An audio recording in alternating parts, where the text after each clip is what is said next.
अदा हिन मौली साहब जी कुछ ॻाल्हियूं ॿुधिजो।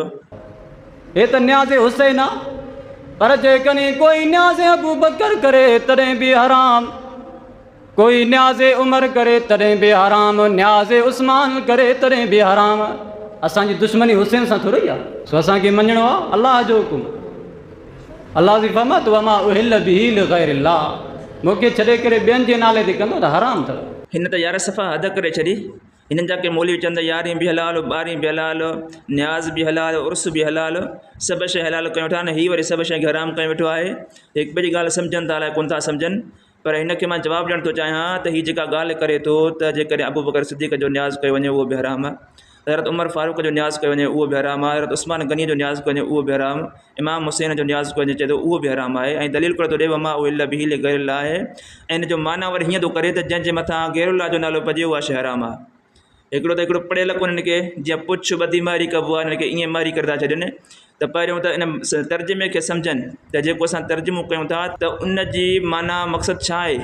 हाणे मुंहिंजी ॻाल्हि सम्झो त जेको तव्हां तर्जुमो कयो था वमा उहिल बिही लिग़ैरिल्लाह, जंहिंजे मथां गैरुल्लाह जो नालो पियो त उहा हराम आहे। त हाणे मां तव्हां खां पुछां थो त जेको तव्हांजे घर में माल बीठो आहे, मदरसे में जेके ॿकर बीठा आहिनि, जेकॾहिं तव्हां खां पुछजनि मौलाना साहिबु हीउ ॿकर कंहिंजो आहे, चवंदो त फलाणे मौलवीअ जो आहे, त पोइ उहो तव्हांजे तर्जुमे मुताबिक़ हराम थी वियो, छो त हुन ते मौलवीअ जो नालो पइजी वियो, मौलवी अलाह त कोन्हे, गैरुल्लाह जो नालो पइजी वियो, तव्हांजे तर्जुमे जे मुताबिक़ उहो हराम थी वियो।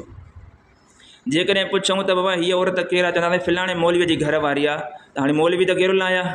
जेकॾहिं कंहिं औरत जे मथां गैरुल्लाह जो नालो पइजी वियो त उहा बि हराम आहे, छो त हुन ते गैरुल्लाह जो नालो पइजी वियो, उहा हराम थी वई।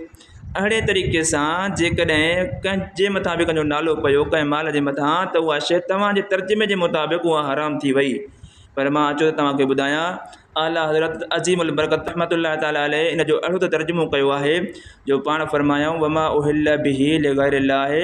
ऐं उहा शइ बि तव्हांजे मथां हराम आहे जंहिंखे गैरुल्लाह जो नालो वठी ज़िबह कयो वियो, यानी गैर ख़ुदा जो नालो वठी करे ज़िबह कयो वियो। जीअं हबीब अलैहिस्सलाम असांखे हुकुम फरमायो आहे जॾहिं बि का शइ ज़िबह कयो त बिस्मिल्लाह अल्लाह अकबर चई करे ज़िबह कयो। त हाणे बिस्मिल्लाह अल्लाह अकबर इहो अल्लाह तबारक व तआला जो नालो आहे।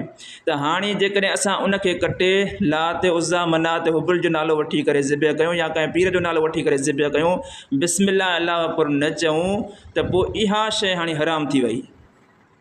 सो नाले रखण सां का बि शइ हराम कोन थींदी आहे, बल्कि ज़िबह करणु वक़्तु अल्लाह जे नाले खां सवाइ को ॿियो नालो वठी करे ज़िबह कयो वियो त पोइ उहा शइ हराम थी वई आहे।